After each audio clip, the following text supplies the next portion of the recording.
बिस्मिल्लाहिर्रहमानिर्रहीम। अस्सलाम वालेकुम स्टूडेंट्स, आज हमारा सेकंड लेक्चर है एंड हमारा सब्जेक्ट है mathematics class 7।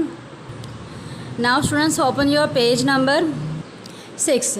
Students page number 6 start करने से पहले सबसे पहले आपने यहाँ ऊपर डेट मेंशन करनी है 24 जून 2020 एंड डे मेंशन करना है ट्यूसडे। सो स्टूडेंट्स हमने अपने फर्स्ट लेक्चर में एक्सरसाइज 1.1 कंप्लीट की थी। आज हम एक्सरसाइज 1.2 करेंगे और एक्सरसाइज 1.2 करने के लिए ये कुछ जो हैं ऑपरेशंस ऑन सेट्स हैं, आपके लिए इनको समझना ज़रूरी है। जी फर्स्ट है आपके पास union, intersection and difference of two sets. हम ये पढ़ेंगे इस पूरे पेज में। यूनियन ऑफ टू सेट्स क्या होता है? The union of two sets A and B is a set consisting of all the elements which are in set A or in set B or in both. The union of two sets is denoted by A U B and read as A union B. ये देखें, ये जो आपको you नज़र आ रहा है ना, you की शेप में, बेसिकली हम इसको यूनियन कहते हैं और इसी तरह से हम ए यूनियन बी जो है वो डिनोट करते हैं सेट को। ठीक है स्टूडेंट्स, अब आप ये समझें कि इस डेफिनेशन का मतलब क्या था कि यूनियन में हम क्या करते हैं कि जितने भी सेट ए में एलिमेंट्स होते हैं और जितने भी सेट बी में एलिमेंट्स होते हैं उनको हम मिला के मतलब इकट्ठा करके ए के सेट के अंदर लिखते हैं। ठीक है, वो होता है A union B. For example जी देखिए स्टूडेंट्स, ये एग्जांपल आपकी बुक पे भी दी गई है। किस तरह से देखें, ए सेट में आपको क्या दिया गया है, एलिमेंट्स क्या हैं, ए ई आई ओ। ठीक है, और बी सेट में क्या एलिमेंट है आपके पास, ए बी सी। अब आपने इनको यूनियन में लिखना है। ठीक है, यूनियन में लिखेंगे तो आप किस तरह से लिखेंगे, आपने सबसे पहले लिखना है ए यूनियन बी। ठीक है, इक्वल टू, अब आपने देखना है कि सबसे पहले आपने ए लिखा है ना, ए, तो आपने जो ए सेट है पूरा वो लिखना है। यहाँ पे ए सेट के एलिमेंट्स क्या है, ए ई आई ओ। ठीक है, उसके बाद किस चीज़ का सिंबल है यहाँ पे, यू का, फिर आप यहाँ पे यू लिख देंगे। ठीक है, नेक्स्ट आपके पास क्या है, बी सेट, आपने यहाँ पे बी सेट लिख देना और बी सेट के अंदर जो एलिमेंट्स हैं वो भी लिख देने हैं। ये आ गया। अब आपने निकालना है ए यूनियन बी। तो यूनियन की हमने डेफिनेशन क्या पढ़ी थी कि जो सेट ए और सेट बी के एलिमेंट हैं उनको हम दोनों को इकट्ठा करके लिखते हैं। अब यहाँ पे लिखेंगे A union B equal to, अब देखें ए दोनों सेट में मौजूद है ना, लेकिन आपने उसको ए की दफ़ा लिखना है। ठीक है स्टूडेंट्स, आपने ये ए लिखा और तरतीब में भी लिखना है। ठीक है, उसके बाद ए के बाद क्या आ रहा है, अल्फ़ाबेट आपके पास बी, आपने बी लिखा, बी के बाद क्या आ रहा है, सी के बाद क्या आ रहा है, ई आई और ओ। ठीक है, ये आपका कंप्लीट हो गया। इसको हम कहते हैं ए यूनियन बी। देखिए इसमें आपके पास ए रिपीट हो रहा था, यहाँ पे भी ए है, यहाँ पे भी ए है, लेकिन आपने इसको 2 टाइम नहीं लिखना, आपने इसको एक ही दफ़ा लिखना है। अगर आपका कोई नंबर जो है, कोई नंबर या कोई अल्फ़ाबेट रिपीट हो रहा है तो आपने उसको 2 दफ़ा नहीं लिखना, आपने उसको एक ही दफ़ा लिखना है। ठीक है स्टूडेंट्स, नेक्स्ट देखिए आपके पास एक्सरसाइज 1.2 पे क्वेश्चन नंबर 1 क्या है, find the union of the following sets. इनके आपने यूनियन फाइंड करने हैं। आपको ए सेट उन्होंने दिया हुआ है 1 3 5 और बी सेट दिया हुआ है 1 2 3 4।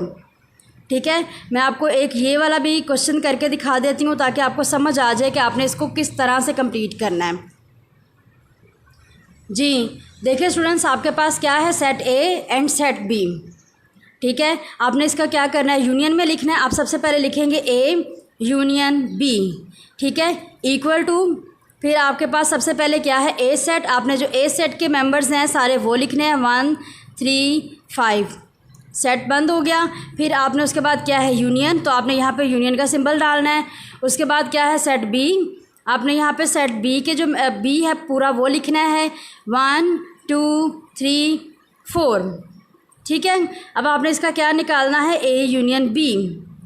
ए यूनियन बी निकालने के लिए मैंने आपको क्या बताया था कि हम सारे ए के भी मेंबर्स और बी के मेंबर्स, इनको आप मेंबर्स भी कह सकते हैं और एलिमेंट्स भी कह सकते हैं, हमने अपने फर्स्ट लेक्चर में पढ़ा है।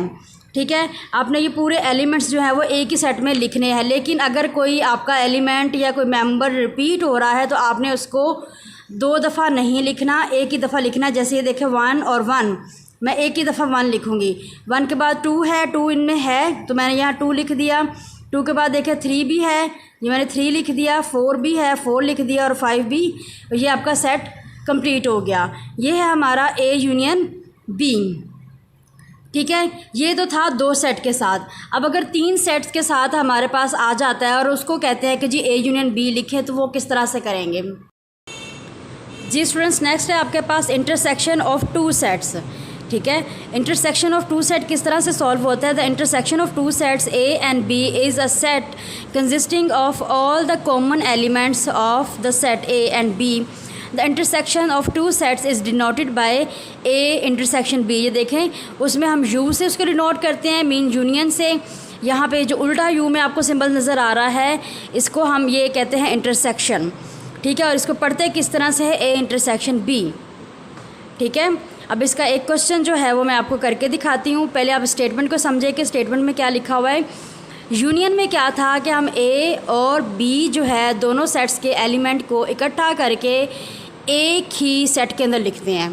ठीक है, इंटरसेक्शन में क्या है, हम ए और बी दोनों सेट में से जो दोनों के कॉमन एलिमेंट्स होते हैं, मतलब जो दोनों के सेम एलिमेंट्स होते हैं, उनको निकाल के एक सेट में लिखते हैं। ठीक है, किस तरह से ये चेक करते हैं जी स्टूडेंट्स। देखें, इंटरसेक्शन ऑफ सेट्स आपकी बुक का क्वेश्चन है। पी उन्होंने आपको ये दिया हुआ है, सेट है 0 1 2 3, और क्यू सेट दिया हुआ है उन्होंने -3 -2 -1 एंड 0। बिल्कुल मेथड वही है जो हमने यूनियन में किया था। ठीक है, सिर्फ थोड़ा सा इसमें वही जो इसकी डेफिनेशन में चेंज है, बस वही चेंज है। आपने लिखना है पी इंटरसेक्शन, पहले हम यूनियन निकाले थे, अब हम करेंगे इंटरसेक्शन क्यू इक्वल टू, अब पी है तो आपने पी सेट यहाँ पे लिखा, फिर है इंटरसेक्शन, आपने यहाँ इंटरसेक्शन लगाया। क्यू है तो क्यू सेट आपने यहाँ पे लिखा। ठीक है, अब इसमें से हमने इसकी डेफिनेशन में क्या पढ़ा था कि इंटरसेक्शन मीन कि इन दोनों सेट्स के अंदर जो कॉमन है, ठीक है, इन दोनों सेट्स के अंदर जो कॉमन है, या आप कह सकते हैं जो सेम है, जो एक जैसे हैं, वो एलिमेंट्स निकालने हैं। ठीक है, मैं यहाँ पे सॉल्व कर रही हूँ इसी का। नेक्स्ट देखिए, इसमें आपको क्या कॉमन नज़र आ रहा है। मुझे तो इसमें सिर्फ 0 कॉमन नज़र आ रहा है। अगर आपको लग रहा है कि -3 और ये 3 -2 और 2 और ये -1 और 1 कॉमन है, तो ये कॉमन नहीं है। इसलिए क्योंकि ये देखें, ये पॉजिटिव है, ये +1 है, ये +2 है, ये +3 है। जहाँ कोई सिंबल नहीं होता वो वहाँ प्लस होता है, और ये नेगेटिव सिंबल्स है, तो इन दोनों में फ़र्क है। ठीक है, तो इस वक्त कॉमन जो है वो सिर्फ और सिर्फ 0 है दोनों में। ये देखें, ये वाला 0 और ये वाला 0, तो हमारा आंसर क्या आया इसका, बस 0, बस ये इसका आंसर है। ठीक है, एक छोटी सी एग्जांपल जो है मैं आपको यहाँ पे समझा रही हूँ। जैसे सेट ए मैंने लिखा AEI, ठीक है, सेट बी लिखा मैंने IUA। ठीक है स्टूडेंट्स, ये आपको नज़र आ रहा है। अब इसमें आपने क्या निकालना है, इसका इंटरसेक्शन निकालना। आप लिखेंगे A इंटरसेक्शन B, उसी तरह से उसी मेथड से आपने लिखा इंटरसेक्शन IOA। अब देखिए, इसमें से आपने जो इंटरसेक्शन निकालना है, आपको इस दोनों सेट्स में क्या कॉमन नज़र आ रहा है, A और I। ठीक है, ये आपने यहाँ लिख दिया, ये इसका आंसर है। ठीक है स्टूडेंट्स, अब हम पढ़ेंगे कि अगर इंटरसेक्शन हमारे पास 3 सेट्स के साथ आता है तो उसको किस तरह से सॉल्व करना है। ठीक है।